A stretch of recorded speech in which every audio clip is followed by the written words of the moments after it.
Shri Mujibullah Khan. 29. Honorable Chairman, Minister. sir, the answer is laid on the table of House. Supplementary one. Thank you sir. मैं राज्यसभा आने के बाद sir पहला star question मेरे भाग्य में पड़ा है सप्लीमेंट्री। और मेरा सौभाग्य है कि माननीय प्रधानमंत्री जी आज सदन पर मौजूद है, उनके उपस्थिति में मेरे को पूछने का मौका मिला है। मैं माननीय मंत्री महोदय से जानना चाहता हूं कि जो पावर रिएक्टर्स मध्य प्रदेश, राजस्थान, हमारे कर्नाटक और हरियाणा, ये 4 राज्यों में चल रहे हैं।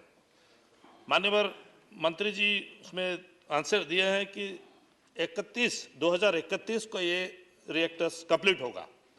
तो मैं माननीय मंत्री से ये जानना चाहता हूं कि ये सब प्रोग्राम एक कब शुरू हुआ था, ये रिएक्टर्स का काम कौन से साल में शुरू हुआ था और कब खत्म होने के लिए टाइम उसका फिक्स किया गया। Honourable minister. इस बीच में अगर टाइम ज्यादा चले गया है तो कितना हमारा और पैसा एक्स्ट्रा लगा, नुकसान कितना हो रहा है।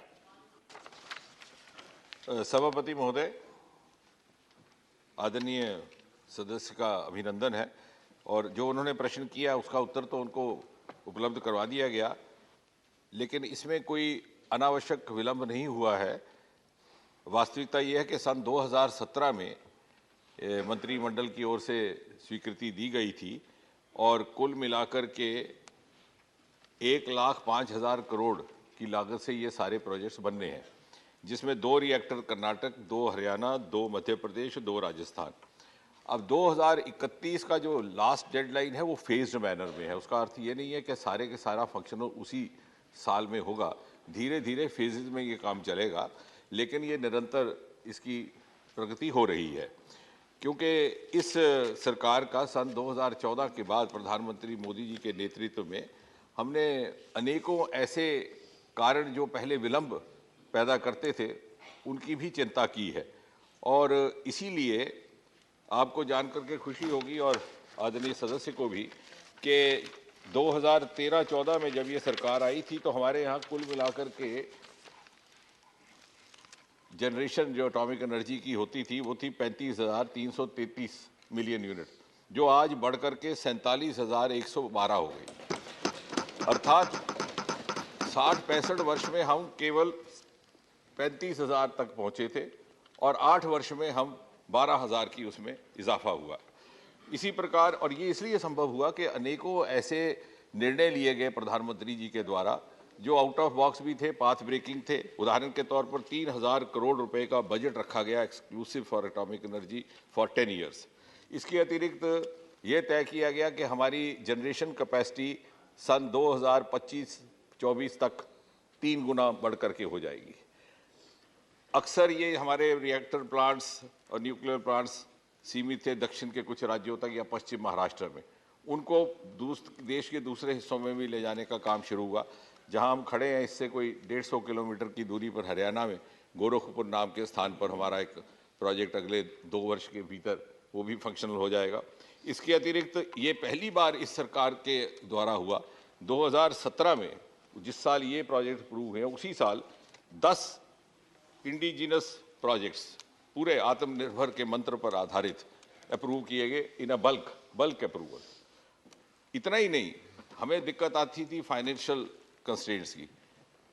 पहली बार जिस प्रकार से अंतरिक्ष को प्रधानमंत्री मोदी जी ने प्राइवेट पार्टिसिपेशन के लिए खोल दिया और एक बड़ा क्रांतिकारी एक निर्णय हुआ, उसी प्रकार परमाणु ऊर्जा के क्षेत्र में भी जॉइंट वेंचर्स के लिए सन 2017 में खोल दिया गया। और मुझे खुशी है इस सदन के साथ ये बात साझा करते हुए कि वर्तमान में हम इस प्रकार की 2 जॉइंट वेंचर्स में काफ़ी अच्छी तरह से प्रगति कर रहे हैं। एक हमारी एनटीपीसी के साथ है जो नेशनल थर्मल कॉरपोरेशन है, और दूसरा इंडियन ऑयल के साथ। तो कहने का तात्पर्य ये कि बहुत तीव्र गति से, यदि आप मुझे कहें तो मैं कुछ और भी लेकिन शायद समय की मर्यादा रहेगी। Honourable member, second supplementary.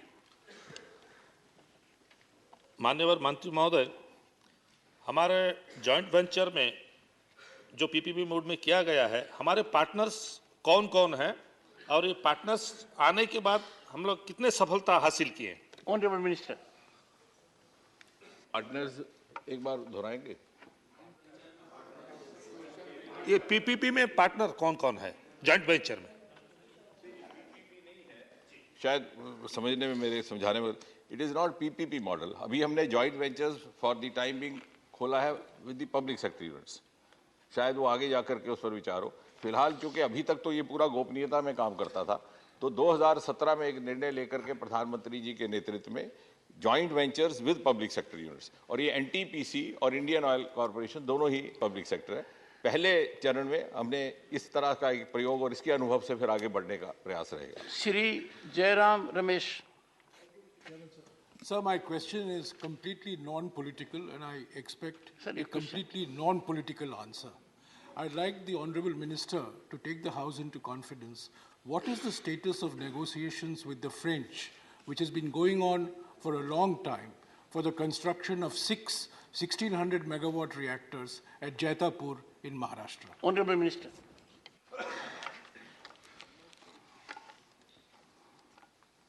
No, I think the question, as desired by the honourable member, he has desired a non-political response. But the question itself is laced in politics, because so much of the conflict of Response. the views on the two sides happened because of certain geopolitical reasons. But we are very earnestly trying to sort it out, and we are moving forward. Question number 80,